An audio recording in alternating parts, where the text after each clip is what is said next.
went up there, and we were sitting in the living room talking, and when he walked out the door, that was the last time I ever saw him. Carl Holland vanished that day, virtually without a trace. At this point in time, there's nothing more to go on. Lieutenant Brad Berner has been with the Richmond Police Department for nearly 30 years. He remembers the search for Carl Holland's body. We went through several farms in the county. We had information that he was put in a well. Richmond investigators thought Holland was robbed and murdered. And then, it's like anything else. After a while, the leads start drying up. At one point during their investigation, police searched this house in El Dorado, Ohio, hoping for a clue. In law enforcement, you always keep your fingers crossed. But again, nothing turned up, and the case went cold. Unfortunately, in this case, 25 years later, some of the people that we thought maybe had some information have passed away. The longer that goes, you run into that. The information is just no longer there. But Rhonda believes the clues to finding her brother are still out there. I think somebody somewhere, after all that time, has that, inside of them. And she believes it's her mission in life to find out what happened to her brother. I just recently lost my mom. My dad's not here anymore, so there's nobody left to do this. I will look till God takes me away and to find out where Carl is or what happened to Carl. I have to. It's just for the peace of mind for my parents and I just have to. And Holland's case is just one of two open missing persons cases in Richmond. The other involves Nikki McCowan, the Sinclair student who vanished in 2001. Yeah, we've heard a lot about that one. Shelby, even after all this time, if anyone has any idea the whereabouts of Carl Holland, what do they do? Well, of course, they can call the Richmond Police Department, and their number is 765-983-7247. Again, that's 765 area code 983-7247. It's been a long time. Hopefully, it was found in 1987. This girl went missing in 84 from Oklahoma. And our special reports on cold cases continues tonight at 5:30. Libby Kirsch shows you how a local volunteer is trying to solve unsolved murders from his apartment. That story coming up in about... Man is solving cold case murders one mouse click at a time. I'm Libby Kirsch. My story into this special organization based in Kettering is just ahead. Kettering man is on a mission to solve cold murder cases. He's part of a special network devoted to finding people who have vanished. Libby Kirsch shows you volunteers who give so much so often without pay or glory.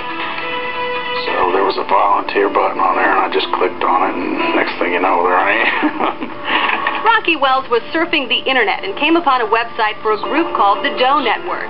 Now, many years later, he's heading up their investigations for all missing persons and unidentified body cases in Florida and Ohio from the years 1999 and earlier. I lived here in Ohio back in the 70s, and there were two cases of missing teenage girls that I remember from that time frame. And once I got onto the website and became a member, I actually ran across those cases again, so that kind of revived my interest in it. Wells says he's always working on those two cases, Sharon Pretorius and Lori Jean Lloyd.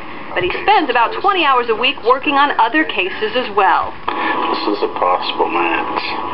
The Doe Network is a website filled with pictures of people reported missing over the years and information about their case, things like their name, when they were last seen, and their height, weight, and eye color. It was found in 1987, and this girl went missing in 84 from Oklahoma. It's also filled with artist rendering of unidentified bodies found over the years. The goal is to match up an unidentified body with a name from a missing persons case. It's very close as far as the resemblance goes. Eventually bringing families closure after years of uncertainty. There's a lot of families out there that have someone missing, and they don't know where that person's at, and a lot of times their lives are interrupted and can't go on until they find that answer out. Over the years, Wells has testified at murder trials from cases the Doe Network has solved. He's been commended by the Florida State Attorney General and his proud family. I think it's great that he can bring closure to families, that it's something that he can help people.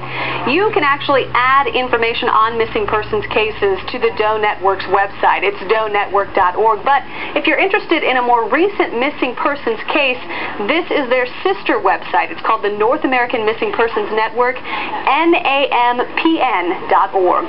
On the North American Missing Persons Network website, Wells looks into more recent missing persons cases, like Nikki McCown's disappearance from Richmond, Indiana in 2001 and the Erica Baker case. But he also monitors cases that never got big publicity, like Philip Jason Maudlin, missing since February of 2004 from his home on Marshall Lane in Dayton, and Donald Arlen Ping, who left his Dayton job one evening in 2002 and never arrived home. It is a tiring and often thankless job, but Wells works every night hoping to make a match. The payoff is that somewhere down the line, hopefully you're helping someone. You know, there's a lot of families out there that have someone missing and they don't know where that person's at, and a lot of times their lives are interrupted and can't go on until they find that answer out. In Kettering, Libby Kirsch, 2 News on your side.